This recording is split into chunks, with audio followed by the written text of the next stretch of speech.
తెలివైన భూస్వామి వీరయ్య అతి తెలివైన నౌకరు.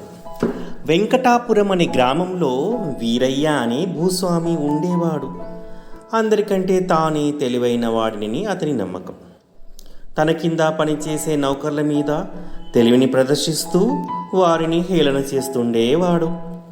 ఒకరోజు వీరయ్య పొలంలో ఉండగానే పొరుగు ఊరు నుంచి ఒక వ్యక్తి వచ్చి మీ బావగారు పంపించారని చెప్పి కోడికూర ద్రాక్షరసం ఉన్న ఒక బుట్టను ఇచ్చి తన దారిన తను వెళ్ళిపోయాడు.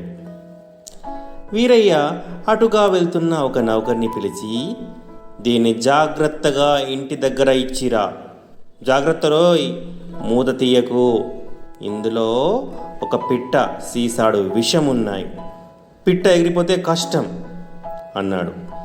ఆ నౌకరు బుట్టను నెత్తి మీద పెట్టుకొని వెళ్ళగానే మిగతా వాళ్లతో, ఇలా చెబితే వాడు ఎట్టి పరిస్థితుల్లోనూ మూత తీయడు, ఎలా ఉంది నా తెలివి అంటూ పగలబడి నవ్వాడు.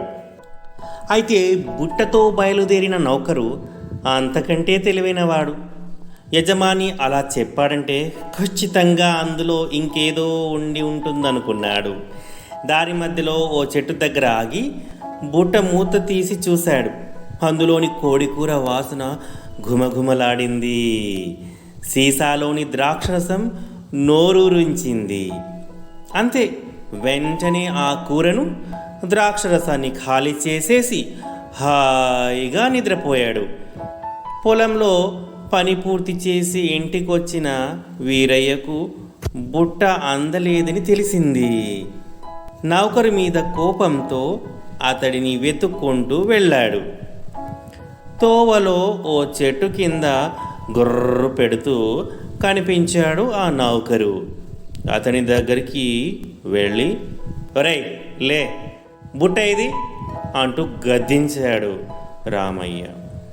ఆ అరుపులకు మెలకువ వచ్చిన నౌకరు చటుక్కున లేచి, తప్పైపోయింది దొరా, బుట్టలో పిట్ట ఎగిరిపోతుందేమోనని జాగ్రత్తగా పట్టుకొస్తుంటే కాలికి రాయి తగిలి కింద పడ్డానయ్యా.